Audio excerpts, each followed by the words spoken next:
Welcome back, folks. This is Shane. You're listening to this 56 Custom Shop Les Paul, and it is absolutely stunning with this gold top. Let's take a look. Here's the guitar up close. It looks absolutely stunning. The gold top looks awesome.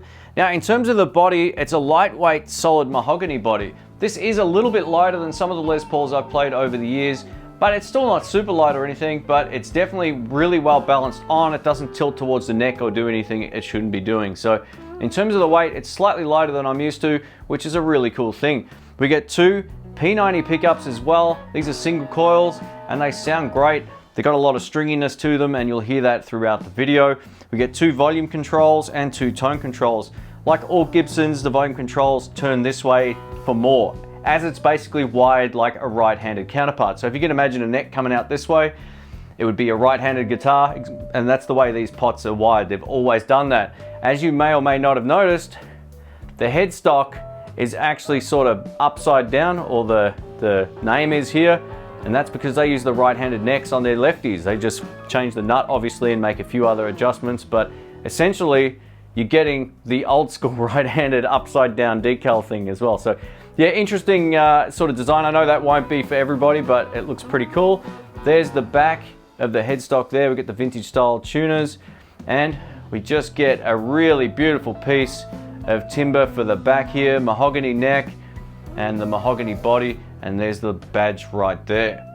Another point to mention about the volume and tone controls is we get the replica gold top hats, which are pretty cool. So these are pretty accurate to what they were making back in the day. Now we get a 22 fret guitar, we get a rosewood fingerboard, we get the trapezoid inlays, and it's also a 24.75 scale length, which is pretty much standard for most Les Pauls. It looks absolutely stunning, as it should for a custom shop guitar. Yeah, something to the back. Man, look at that. That is really, really cool.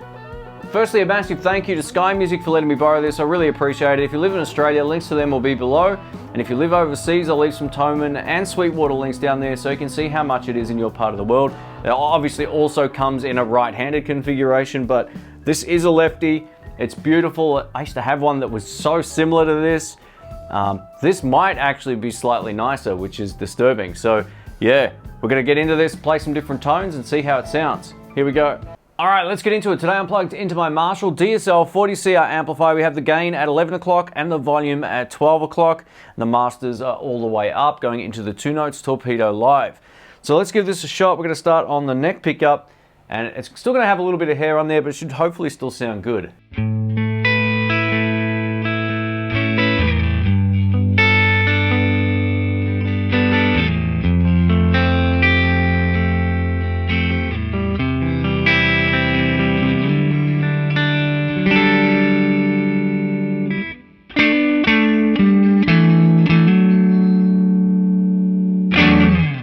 All right, over to both pickups with both volume controls all the way up. And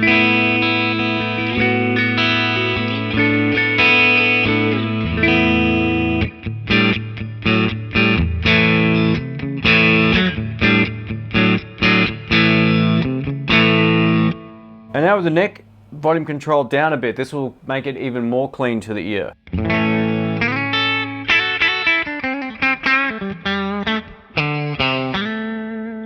That's a really great sort of funk tone as well.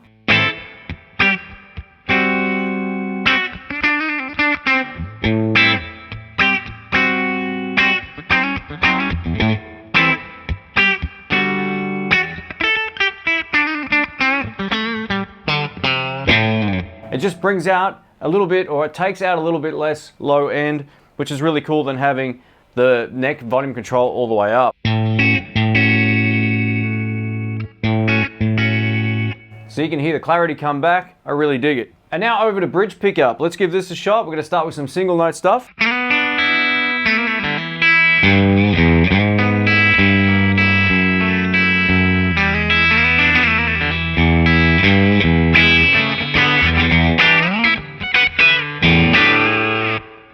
If you get a chance to play one of these, the bridge pickup is where it's at in my opinion. It's what made me buy my TV yellow one. So yeah, very cool.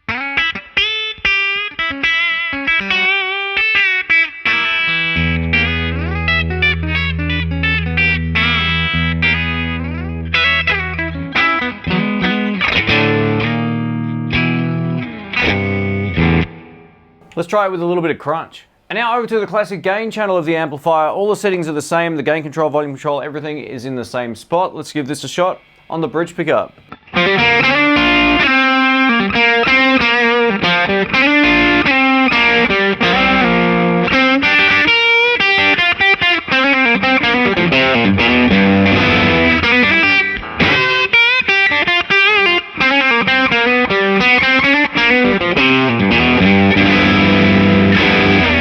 One of the great things about P90 is they clean up beautifully. Turn the volume control down.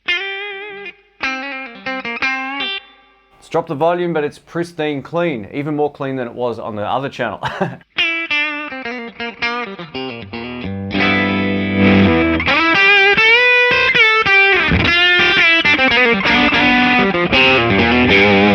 Let's go over to neck pickup.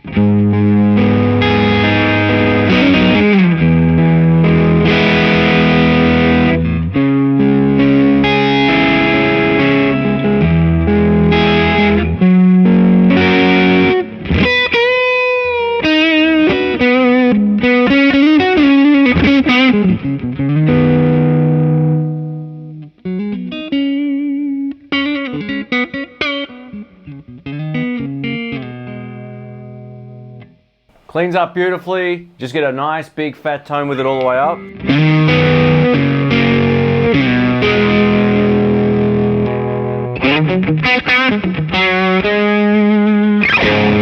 Beautiful. Let's go for more of a lead tone now. I've cranked up the gain on the amplifier, all the EQ settings are the same, and I've added some delay thanks to the Crazy Tube Circuits time delay pedal going through the effects loop. You may hear an increased noise floor with the guitar now.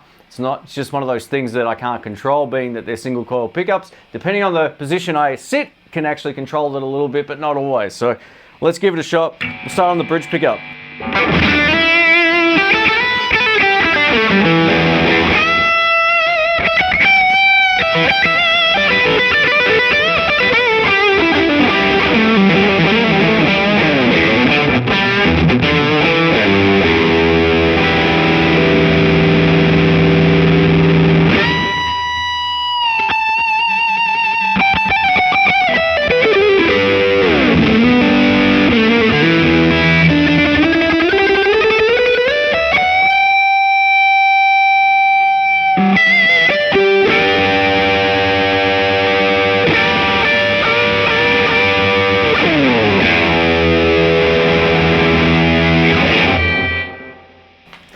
Yeah. Thanks for watching, guys. My name's Shane. A big thank you to Sky Music for letting me borrow this. I really appreciate it. You know, having a Gibson Custom Shop guitar at the house, it's fun, but it's also like, man, I don't like playing guitars that are this expensive because they're usually pretty damn good, and this one is no exception. I really like it. There's not much to dislike about a guitar like this other than the price. These are pretty expensive, but if you can justify it, you can afford it, it's not going to break the bank, and you're looking for a classic style Les Paul with P90s, you can't go too far wrong with this. I actually own a Les Paul Special loaded with two P90 pickups, and these two P90s feel a little bit different to the one in my guitar, especially the neck pickup. This neck pickup has more clarity. The bridge pickup doesn't quite seem as hot, but it might be in my mind. I'm going to do a quick comparison video just to see how I feel about both, but in the hand this feels really, really good. My guitar feels really good too. Am I interested in buying this? Man, I'd love it, but no, it's out of my price range, but it's a really beautiful instrument. Being that I already have a Les Paul with P90s, I'm pretty much sorted. A massive thanks to Sky Music for letting me borrow this. If you live in Australia, links to them will be down below. If you live overseas, I'll leave some Toman and Sweetwater links so you can see how much it is in your part of the world from there. So yeah, beautiful instrument. If you're looking for a lefty at the higher end of the market, this would definitely be right up that alley, no questions about it. I'm actually kind of scared to ask how much it is, but I'm tipping it's probably pretty expensive. Anyway, thanks for watching. Catch you soon. See ya.